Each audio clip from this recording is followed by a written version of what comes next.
Maintenant, étudions les paramètres de la fonction racine carrée. Comme dans toutes les fonctions que vous allez étudier, on a tout le temps 4 paramètres, le paramètre A, le paramètre B, le paramètre H et le paramètre K. Donc, je ne reviendrai pas vraiment sur le rôle des paramètres. En fait, qu'est-ce qu'ils font? Vous avez vu ça l'an dernier, vous devriez vous en souvenir. Juste mentionner, dans le fond, que le paramètre A, c'est une dilatation, une contraction verticale, alors que le paramètre B, lui, va faire une dilatation, une contraction horizontale.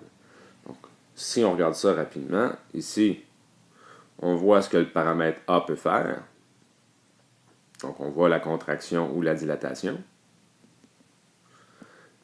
Et lorsque notre A est négatif, qu'est-ce que ça fait? Ça fait qu'on fait une réflexion par rapport à l'axe des X. Donc, notre fonction racine carrée, dans le fond, devient décroissante. Maintenant,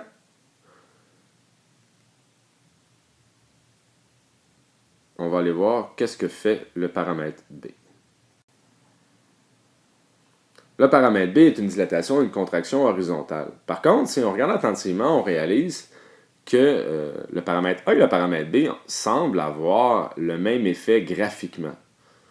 Ça, c'est dû au fait que, dans le fond, on peut se débarrasser du paramètre B. Un peu comme vous avez vu pour la quadratique l'année passée, il n'y avait pas de paramètre B dans toutes les fonctions que vous avez étudiées généralement.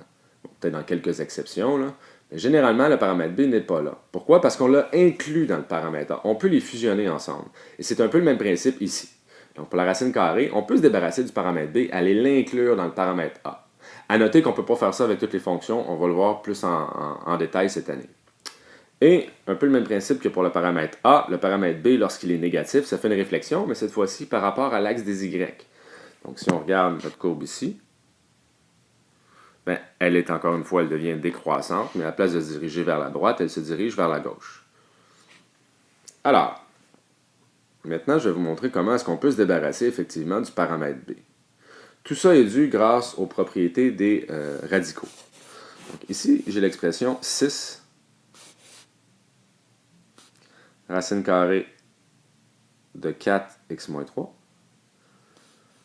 Et les propriétés des radicaux font que lorsque j'ai le radical d'une multiplication, ben, je peux multiplier les radicaux des deux nombres qu'on multiplie. Bon, ça a peut-être l'air compliqué dit comme ça. Ce que je vais faire, je vais tout simplement l'écrire. Donc ici, je peux l'écrire comme étant racine de 4 multiplié par racine de x moins 3.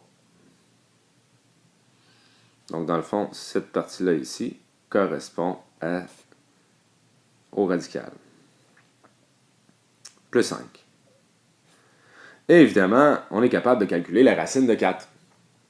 La racine de 4, ça donne 2. Donc, 6 fois 2, racine de x moins 3.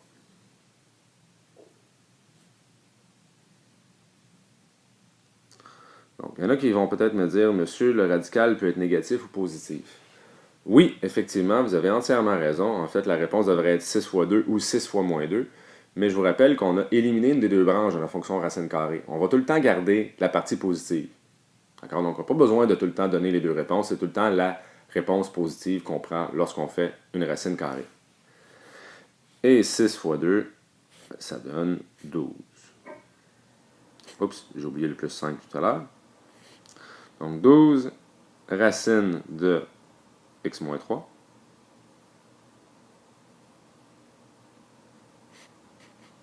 Plus 5. Alors, de cette façon-là, bon, je dis qu'on a éliminé le paramètre B. On l'a éliminé parce qu'il n'y a pas de nombre écrit devant la parenthèse. Ceci étant dit, il y en a quand même 1. Il est égal à 1, justement. C'est juste qu'on n'écrit pas un 1 devant une parenthèse. Et finalement, je vais faire un deuxième exemple. Donc ici, j'ai 2 racines de 9x plus 27 moins 1. Bon, là, ici, je n'ai pas de multiplication en tant que telle. Par contre, j'ai juste une addition. Par contre, ce que je peux faire, c'est mettre un nombre en évidence dans mon radical. Autrement dit, le 9 qui est devant le x, je vais essayer de le mettre en évidence. Bon, c'est pas tout le temps possible, évidemment, dans l'exemple que j'ai fait ici, je me suis arrangé pour que ce soit. Quand je dis que c'est pas tout le temps possible, c'est juste que dans le fond, des fois, d'écrire un nombre avec des radicaux, c'est-à-dire que si je prends par exemple la racine de 3, ça ne me donnera pas grand-chose d'écrire 2 racines de 3 et bon, blablabla, écrire tout le reste. Ou de le transformer en nombre à virgule parce que je vais être obligé d'arrondir ma réponse. Mais, bon, pour les besoins de la cause, on va le faire quand même. Donc, 2 racine de 9. Et là, je fais entre parenthèses x plus 3. Parce que 3 fois 9, ça donne 27. Ensuite, là, je peux faire 2 racine de 9 multiplié par racine de x plus 3. Oups, j'oublie encore le moins 1. J'ai oublié le moins 1 ici. Et ça, c'est égal à 2 fois 3 racine de x plus 3. Tout ça moins 1. Et 2 fois 3, ça nous donne 6. Donc la réponse serait 6 racine de x plus 3. Ça, c'est une parenthèse ici. Moins 1. Si on part de cette prémisse-là, en fait, on réaliserait assez rapidement qu'il y a une infinité de façons d'écrire une fonction racine carrée. On peut modifier le paramètre P et le paramètre A comme on veut. Alors, c'est pas parce que, par exemple, vous travaillez avec un collègue et vous obtenez deux fonctions différentes, je veux dire, deux fonctions avec les paramètres A et paramètres B différents, ça ne veut pas nécessairement dire qu'un ou l'autre avait une erreur. Ça veut tout simplement dire que vous l'avez peut-être écrit de façon différente. Alors voilà comment est-ce qu'on peut éliminer, dans le fond, le paramètre B à l'intérieur de notre radical pour l'inclure dans le paramètre A. Et encore là, je dis éliminer, c'est un abus de langage, je ne devrais pas dire éliminer, je devrais juste dire qu'on le réduit au nombre 1. Alors voilà, on se revoit dans une prochaine vidéo. Bon, là, je ne prendrai pas de temps dans une vidéo pour vous expliquer le paramètre H et le paramètre K. Bon, en fait non, je devrais quand même le faire. Ce qu'il faut se rappeler, en fait, c'est que le paramètre H, c'est une translation horizontale et le paramètre K nous définit la translation verticale. Autrement dit, on bouge la fonction. C'est une translation. Et il y a un point qui peut vraiment nous aider à voir notre transformation, c'est notre sommet. Dans le fond, les coordonnées de notre sommet, bien, c'est justement le H et le K. Donc, ici. Alors, ça nous permet de pouvoir tracer notre fonction de façon adéquate lorsqu'on connaît les coordonnées du sommet. En fait, pour être honnête, dans tous les exercices qu'on va faire d'ici la fin du chapitre sur les fonctions racines carrées, quand on va vous demander de retrouver l'équation d'une fonction, que ce soit dans un problème ou dans un exercice sans contexte, vous devez connaître le sommet, parce que si vous ne connaissez pas le sommet, il va être impossible de déterminer l'équation de notre fonction racine carrée. Bon, alors on peut même l'écrire ici, le sommet coordonnées H, K. Maintenant, en étudiant les 4 paramètres, on réalise dans le fond qu'il y a 4 formes possibles pour notre fonction racine carrée. Quand je dis 4 formes, on va dire 4 orientations.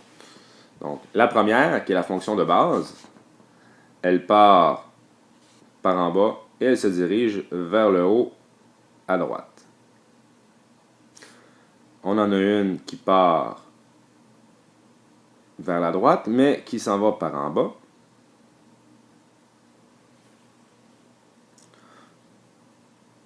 On en a une qui va vers le haut, vers la gauche.